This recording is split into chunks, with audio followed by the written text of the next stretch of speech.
আসসালামু আলাইকুম। আশা করি যে যেখানে আছেন আল্লাহর রহমতে ভালো আছেন।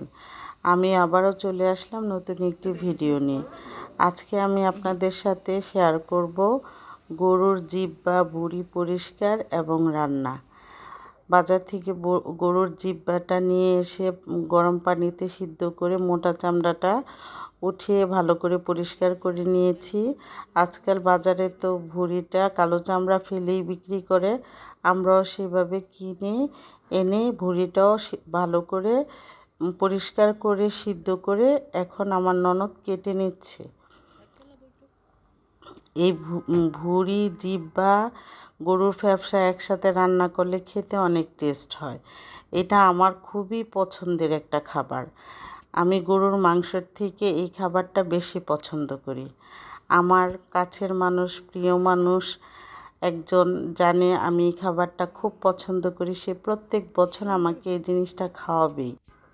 আমার কাছের মানুষ সবাই আমাকে অনেক ভালোবাসে, আমিও তাদেরকে অনেক ভালোবাসি। হয়তো বলা হয় না কখনো, তারা সব সময় আমার মনে থাকে। কখনো তাদেরকে আমি 1 মিনিটের জন্য আমার মন থেকে দূরে সরাতে চাই না। এদিকে আমার ননদ ভুঁড়ির জিহ্বা কেটে নিল, এখন ধুয়ে পরিষ্কার করে সিদ্ধ করে নিব রান্নার জন্য। চলে আসলাম রান্না করার জন্য। একটা হাঁড়িতে আমি তেল দিয়ে 2 কাপ পরিমাণ পেঁয়াজ দিয়ে পেঁয়াজটা কিছুক্ষণ ভেজে নিয়েছি।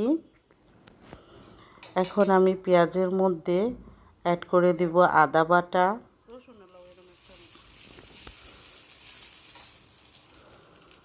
দিয়ে দিব রসুন বাটা। ভুঁড়ির মধ্যে আদা রসুন অন্যান্য মশলা একটু বেশি পরিমাণে দিতে হয়,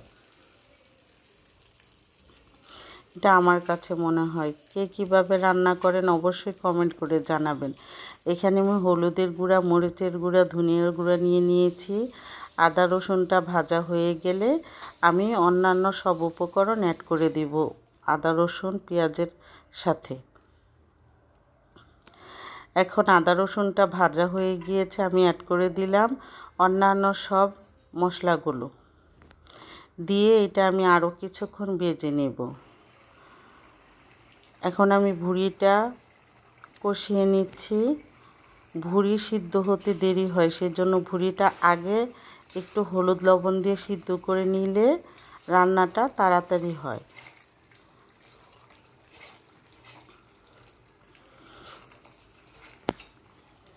এদিকে আমার ভুঁড়ি রান্নাটাও হয়ে গিয়েছে, এখন আমি জিরার গুঁড়া দিয়ে দিব। আজকের আমার এই ভুঁড়ি রান্না পরিষ্কার করাটা কেমন হয়েছে অবশ্যই কমেন্ট করে সবাই জানাবেন। এখন আমি দিয়ে দিচ্ছি জিরার গুঁড়া। জিরার গুঁড়াটা আমি ভুঁড়ি রান্না করলে একটু পরিমাণে বেশি দিয়ে থাকি। এটা আমি একটু নেড়ে চেড়ে আরও কিছুক্ষণ রান্না করে নিব। নামানোর আগে আমি একটু চিলি ফ্লেক্স আর গরম মশলার গুঁড়া দিয়ে নামিয়ে নিব। আজকের মতো আল্লাহ হাফেজ।